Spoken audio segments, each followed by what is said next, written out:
সকাল সকাল ঘুম থেকে উঠে আজ চোখ ডলা দিতে দিতে বাজারে চলে যেতে হয়েছে। কারণ বাজারেই যেতে হবে, বাজারে না গিয়ে কোনো উপায়ই নেই। আর যে জিনিসটা কেনার জন্য বাজারে যেতে হবে সেই জিনিসটা আমি ছাড়া ভালো মনে হয় মানে আমার বাড়িতে কিনতে পারে না। ঠিক এই যে এই শিং মাছটাই কিনতে এসেছি। আসসালামু আলাইকুম। তা এই যে বীজটা দেখছেন, এই বীজটার নাম কি? আপনারা কি নামে চেনেন একটু জানিয়ে যাবেন তো। এটা কি চেনেন? এটা কিভাবে খায় আপনারা কি জানেন? জানলে একটু জানাবেন তো। আর হ্যাঁ, তারপর দেখেন কি একটা আজব কাণ্ড না? এখন কি আম জাম এই লিচু কলা এগুলো পাওয়া যায়? না, আমি হয়তো একটু ভুলেই বলেছি। কলা তো পাওয়া যায় সারা বছরই, তা বলে লিচু পাওয়া যায়, জাম পাওয়া যায়, আম পাওয়া যায়?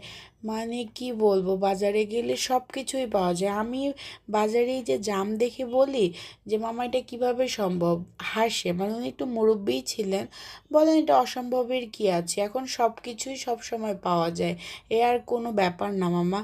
কি বলবো বলেন তো, উনি এমনভাবে বললেন মানে কিছু বলার নেই। তো যাই হোক, আমি তো শেষে এই যে কাঁচা মরিচ, একটু শুকনো মরিচ দিয়ে আমার খাওয়ার ইচ্ছে ছিল, কিন্তু খেতে পারিনি। কারণ বাচ্চারা আছে, তারা খাবে, আমার জন্য তো ভাবলে হবে না। ঠিক অল্প পরিমাণেই এই জন্য কাঁচামরিচটা দিয়েছি। কাঁচামরিচটাই ভালো যায়, তবে এটা যদি পরিমাণে আর একটু দেয়া যেত, একটু বিট লবণ, মানে সুন্দরভাবে মাখিয়ে মাখিয়ে খাওয়া যেত একটু ঝাল ঝাল করে, তাহলে মনে হয় একটু ভালো লাগতো। কিন্তু কিছু করার নেই, বুঝছেন, কিছু করা যাবে না, এভাবেই খেতে হবে, কারণ বাচ্চাদের কথা আগে ভাবতে হবে। তো যাই হোক, জাম খাওয়া তো শেষ, মানে অসময়ে জাম খেয়ে ফেললাম, কি আর বলবো। এখন আসলে বাজারে গেলে সব সময় সব কিছুই পাওয়া যাচ্ছে।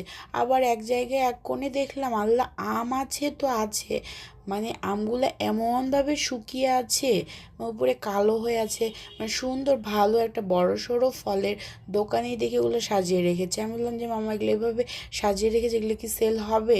বললে হ্যাঁ, হবে না কেন, হয়তো যাদের নিয়ে যাওয়ার বা যাদের ইচ্ছে হয় নিয়ে যায়। পরে আমার মনে হলো যে ঠিকই তো উনি বলেছেন, এই যে আমার জামটা পছন্দ হলো আমি নিয়ে আসলাম।